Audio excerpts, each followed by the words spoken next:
Hello everyone, मैं मिथुन सिंह स्वागत करता हूं आप सभी का। आशा करता हूं आप सभी बहुत अच्छे होंगे। बात करेंगे Vinoba Bhave BEd semester third के आंसर की के बारे में बात करेंगे। 1/4/2026 को यानी कि 1 अप्रैल को आपकी परीक्षा हुई थी। पेडागोजी ऑफ इकोनॉमिक्स यानी कि पेपर 1 की परीक्षा आपके सामने हो गई थी, तो इसी का हम लोग आंसर की देखेंगे।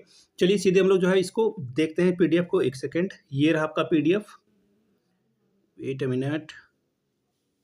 यहाँ से आप देख सकते हैं पेडागोजी पेपर 1 का ये पीडीएफ है और ये सेशन था आपका 24-26 का। और यहाँ से आप देख पाओगे 40 नंबर का ये पेपर हुआ था। 1.5 घंटे का वक्त आपको यहाँ पर मिला था। 1.5 घंटे में आपको ये पेपर सॉल्व करना था। सेक्शन ए देखिए, ऑब्जेक्टिव टाइप के सवाल है कितने 5, और हर एक सही आंसर के लिए आपको करेक्ट आंसर के लिए 2-2 नंबर यानी कि 10 नंबर मिलता। पहला सवाल, aim of a teaching economics at a secondary level do not include, यानी कि नेगेटिव वाला टर्म को चुनना है।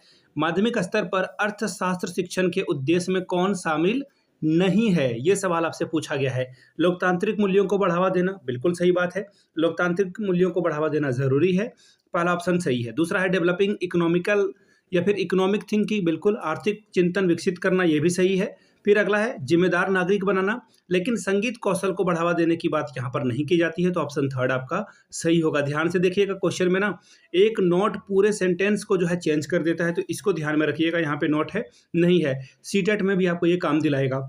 अगला सवाल है, correlation between economics and other school subject emphasizes, यानी कि अर्थशास्त्र और अन्य विद्यालय विषयों के बीच सहसंबंध जोर देता है। किस पे जोर देता है? खंडित ज्ञान पे, फिर है समग्र समझ पे, या फिर आइसोलेटेड लर्निंग पे, और या फिर नन ऑफ दी। देखिए, कभी भी बांटने की बात शिक्षा नहीं करता, शिक्षा जोड़ने की बात करता है। ठीक है, यानी कि कभी भी आइसोलेटेड यानी कि पृथक करने की बात नहीं करेगा, खंडित फ्रेगमेंटेड नॉलेज की बात नहीं करेगा। 2 ऑप्शन कट गया तो नन ऑफ दिस तो होगा नहीं, आंसर हो जाएगा होलिस्टिक अंडरस्टैंडिंग, यानी कि समग्र समझ ही आपका आंसर होगा। अगला सवाल देखिए क्या बोला गया है, one of the key objective of economics education is to develop, अर्थशास्त्र शिक्षा के मुख्य उद्देश्यों में एक है, क्या है? Physical fitness. ठीक है, फिजिकल फिटनेस भी होना जरूरी है, लेकिन सबसे अच्छा तो नहीं होगा ये। फिर है आर्टिस्टिक टैलेंट, यानी कि कलात्मक प्रतिभा, ये भी ठीक ठाक है, गलत तो नहीं है। लेकिन हम जब पढ़ रहे हैं इकोनॉमिक्स, तो हम लोग इकोनॉमिक्स वाले टर्म को मानेंगे, यानी कि आर्थिक साक्षरता जो है, यानी कि इकोनॉमिक लिटरेसी जो है ज़्यादा इंपॉर्टेंट है। साइंटिफिक टेम्परामेंट आपको कहाँ देखने को मिलेगा? जब आप पढ़ोगे फिजिक्स, जब आप पढ़ोगे केमिस्ट्री, जब आप पढ़ोगे बायो। ठीक है, आंसर आपका हो जाएगा ऑप्शन नंबर थर्ड। अगले सवाल की ओर हम लोग बढ़ते हैं, question number D. Teaching add in economics class help in, अर्थशास्त्र की कक्षा में शिक्षण सहायक सामग्री मदद करती है, किसकी? रिप्लेसिंग द टीचर, गलत बात। प्रमोटिंग पैसिव लर्निंग, निष्क्रिय अधिगम को बढ़ावा नहीं। बच्चे को एक्टिव होना है, एक्टिव लर्निंग होनी है, ये इंपॉर्टेंट है, तो पैसिव तो होगा नहीं। फिर है इनहांसिंग कॉम्प्रिहेंशन एंड इंटरेस्ट, समझ और रुचि बढ़ाने के लिए, हाँ ये तो सही लग रहा है। छात्रों की सहभागिता को सीमित करने के लिए, देखिए ये वरना पूरा सेंटेंस को मुझे लग रहा था कि यही आंसर होना चाहिए, लेकिन गड़बड़ हो गया। लिमिटेशन लगाने की बात हो, अलग थलग करने की बात हो, रटने की बात हो, उस सेंटेंस से दूर भागिए, ऑप्शन आपका कटेगा। सही आंसर हो जाएगा ऑप्शन नंबर 2।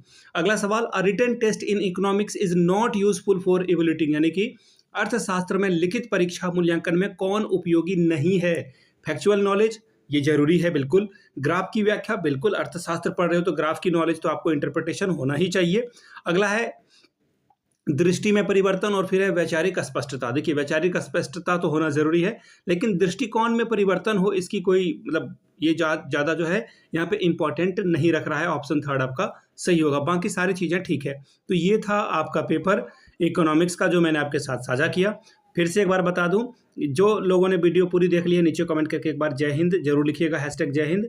चलिए मिलते हैं अगले आंसर की के साथ, तब तक के लिए आप सभी का बहुत बहुत धन्यवाद। Have a good day.